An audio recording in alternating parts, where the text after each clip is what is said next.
Most of us shudder at speech that promotes hate. We'd like to see less hate. But how do we go about achieving that goal? Some want to ban or limit hate speech. Our next guest says that's not the answer.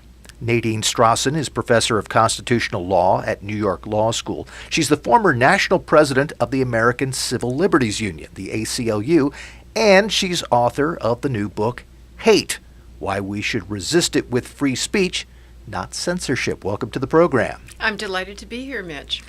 The title of your book sort of takes away the thunder of my first question was, well, if we're not going to censor it, what should we do? It sounds as if your message is, let's rely on free speech. And we should rely on free speech, but we should also rely on other non-censorial measures. Let's not forget when we talk about hate, we're talking about not only hateful ideas and attitudes, which certainly can be and should be combated with more speech, including education, debate, apologies, support for the people who are disparaged, reaching out with a compassionate attitude toward those who are hateful, trying to redeem them, as has happened. But when we're talking about hateful conduct, including violent conduct, discriminatory conduct, we should punish those through anti-discrimination laws and through so-called hate crime or bias crime laws. And while we have many such laws, we don't have a full complement that I and other civil libertarians advocate. For example, in many states and at the national level of government, it is still completely lawful to actually discriminate in employment, housing, and so forth on the basis of sexual orientation and gender identity.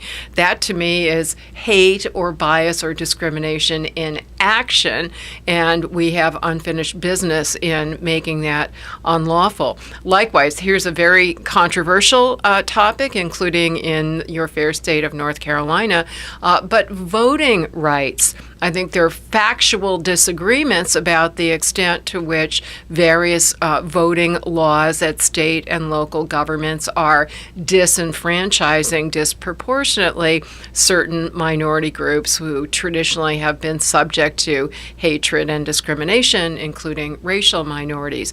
To the extent that is a problem, I hope all of us would agree that laws that discriminate in voting should be reformed. So a range of measures, Mitch, that evidence has shown to be not only consistent with the First Amendment and individual liberty and democracy, but also more effective than censorship in promoting all of the values that advocates of hate speech laws champion, which I also support: equality, dignity, diversity, inclusivity, societal harmony, and individual well-being.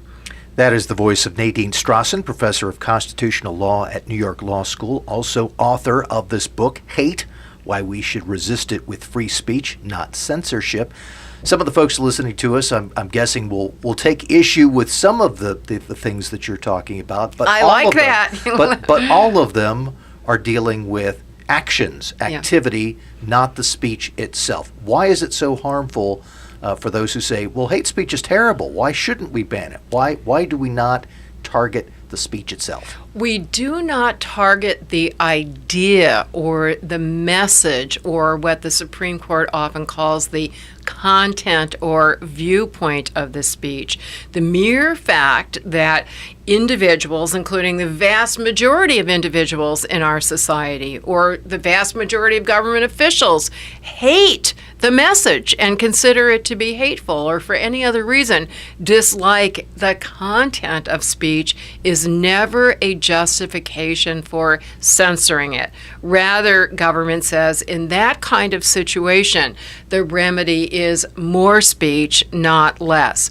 If, however, you go beyond the content of the speech to its context, and in a particular factual context, under all the facts and circumstances, the message, the speech directly causes certain specific imminent serious harm, then the speech can and should be punished. For example, if it's targeted at an individual or small group of individuals and means to and does instill in the target a reasonable fear of being subject to violence or some other kind of harm, that is what the law recognizes as a punishable threat. And I can give you an example, Mitch, if you'd like, to show the viewpoint or content neutrality principle, which is when speech may not be punished, versus what is often called the emergency principle, when speech directly in a specific context directly causes certain harm can be punished. Charlottesville in 2017 really illustrated both different situations.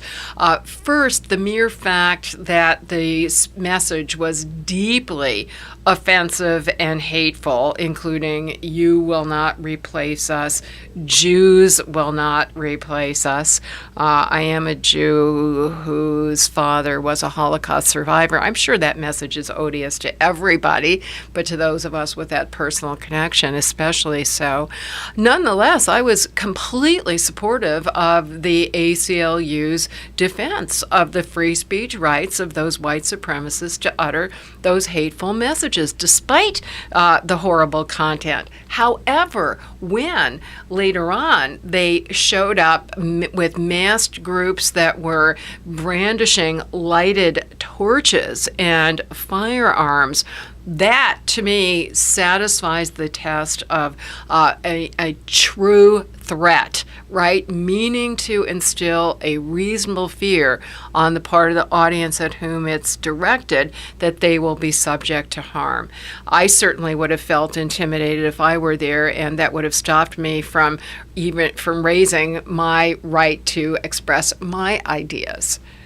Our time is running short, but what problem do we face if we do actually ban or censor the speech itself? What's this going to lead to that people might not be thinking about when they think, oh, banning hate speech itself, that's not going to be a problem. It's not a big deal. And most people think that because they want to censor what they consider to be hate speech. And the truth is, when you look at how various kinds of speech completely across the political spectrum has been attacked as hate speech by one politician or another, by one citizens group or another, literally no speech that addresses at least any controversial issue of public policy is going to be safe.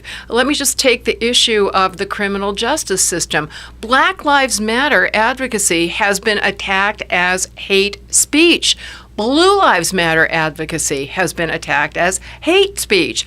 All Lives Matter advocacy has been attacked as hate speech. My favorite is on a number of campuses, advocating for free speech has been attacked as hate speech. It's inherently subjective, and that means it vests unfettered discretion in those who enforce the law. And none of us should want to hand over our own free speech rights to any lawmaker, but that should be especially true of political minorities, racial minorities, and others who are never going to wield political power.